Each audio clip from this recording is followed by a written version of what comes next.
মুম্বাইকে হারিয়ে চতুর্থ দল হিসেবে প্লে অফে রাজস্থান স্বপ্নভঙ্গ কেকেআর ও পাঞ্জাবের। একটা সময় ছিল যখন রাজস্থান রয়্যালস 139 রানের মধ্যেই 6 উইকেট পড়ে গিয়েছিল, কিন্তু সেখান থেকে রাজস্থানের শিবিরে 205 রান বোধে তুলে নিয়েছিল। আইপিএলে চতুর্থ দল হিসাবে কারা প্লে অফের জায়গা করে নেবে, সেই লড়াই ঘিরেই রবিবার আগ্রহ বেড়েছিল। আইপিএলের লিগ পর্বের দুটো ম্যাচ শেষ। প্রথম ম্যাচে রাজস্থানের বিরুদ্ধে খেলতে নেমেছিল মুম্বাই ইন্ডিয়ান্স, আর দ্বিতীয় ম্যাচে কেকেআর খেলতে নেমেছিল দিল্লির বিরুদ্ধে। যদিও প্রথম ম্যাচে যা ফল হয়েছে তাতে দ্বিতীয় ম্যাচটি কেকেআরের কাছে নিয়মরক্ষাভাবে দাঁড়িয়েছিল, কারণ রাজস্থান হারিয়ে দিয়েছিল মুম্বাই ইন্ডিয়ান্সকে, যার ফলে কেকেআর ও পাঞ্জাব কিংস দুটো দলই আইপিএল থেকে বিদায় নিয়ে নিল। একটা সময় ছিল যখন রাজস্থান রয়্যালস 139 রানের মধ্যে 6 উইকেট পড়ে গেছিল, কিন্তু সেইখান থেকে রাজস্থান বোর্ডে 205 রান তুলে দিয়েছিল জোফরা আচারের সহায়তায়। ঠিক সেখান থেকেই হয়তো মুম্বাই পিছিয়ে পড়েছিল অনেকটা। শেষ 5 ওভারে 76 রান বোর্ডে তুলে নিয়েছিল রাজস্থান রয়্যালস। জোফরা আচার, রবীন্দ্র জাডেজা মিলে যেভাবে দলের স্কোর এগিয়ে নিয়ে গিয়েছিল, তাতে চাপ বেড়েছিল কেকেআরেরও। ইডেনে দিল্লির বিরুদ্ধে ম্যাচ খেলার আগে রাহানের দল চেয়েছিল যে যেন তেনভাবে রাজস্থান যেন ম্যাচটি জিততেই হবে, রাজস্থানের ম্যাচটা হারাতেই হবে। কিন্তু তেমনটা আর হলো না। ব্যাট করতে নেমে মুম্বাই ইন্ডিয়ান্স প্রথম ওভারেই বিরাট ধাক্কা খায়। ইম্প্যাক্ট প্লেয়ার হিসেবে রোহিত শর্মা শুরুতেই জোফরা আচারের বলে ফিরে যান।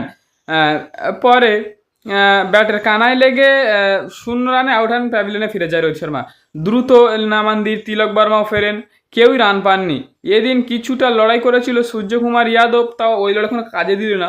অর্ধশতরানের ইনিংসটা খেলেন। হয়তো জাতীয় দলে নিজের জায়গা বাঁচানোর ইনিংসটা খেলার চেষ্টা করেন এদিন, তবে তা মুম্বাইয়ের জয়ের জন্য যথেষ্ট ছিল না। উইল জ্যাকসকে নিয়ে স্কোরবোর্ড সচল রাখার চেষ্টা করেছিল সূর্যকুমার। উইল জ্যাকস 13 বলে 33 করেছিল, 3টি বাউন্ডারি ও 2টি ওভার বাউন্ডারি মারেন। ইংল্যান্ডের তারকা ফিরে যাওয়ার পর মুম্বাইয়ের অধিনায়ক হার্দিক পান্ডিয়া মরিয়া চেষ্টা করেছিল, তবে গুরুত্বপূর্ণ সময় তিনি আউট হতেই মুম্বাই হারের দেওয়ালের লিখন স্পষ্ট হয়ে যায়। এরপর উইকেট হারাতে থাকে মুম্বাই ইন্ডিয়ান্স। শেষ পর্যন্ত 30 রানে ম্যাচ জিতে যায় রাজস্থানের শিবিরে।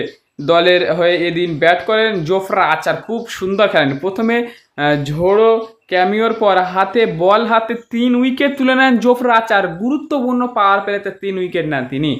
এই নিয়ে আইপিএলের ইতিহাসে মোট 19 বার রোহিত শর্মা খাতা খোলার আগেই সাজঘরে ফিরে গেলেন। এদিন তিনি প্রথম ওভারে বল করে জোফরা আচার ফ্লিপ মারতে গিয়ে ব্যাটে বলে সংযোগে ব্যর্থ হন। বল তার ব্যাটের কানায় লেগে কিপারের দস্তানায় চলে যায়। 0 রানেই সাজঘরে ফেলেন হিটম্যান। আইপিএলের ইতিহাসে এই নিরিখে তিনি সর্বকালীন রেকর্ড গড়লেন। গ্লেন ম্যাক্সওয়েলের সঙ্গে যুগ্মভাবে রোহিত শর্মা সব থেকে বেশিবার আইপিএলে 0 রানে আউট হন।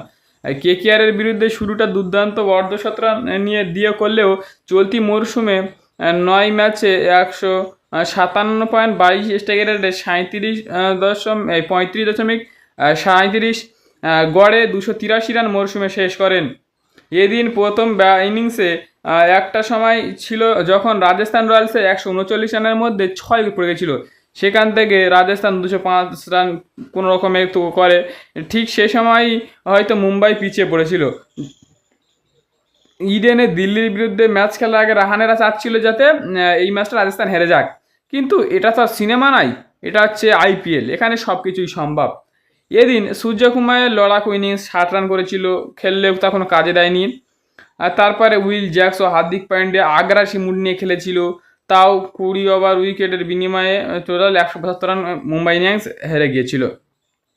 জবাবে শুরুতেই ব্যাটিং বিপর্যয়ের সামনে পড়ে মুম্বাই ইন্ডিয়ান্স। জোফরা আচারের পাতা ফাঁদে পা পড়ে আউট হয়ে যায় ইম্প্যাক্ট প্লেয়ার হিসেবে রোহিত।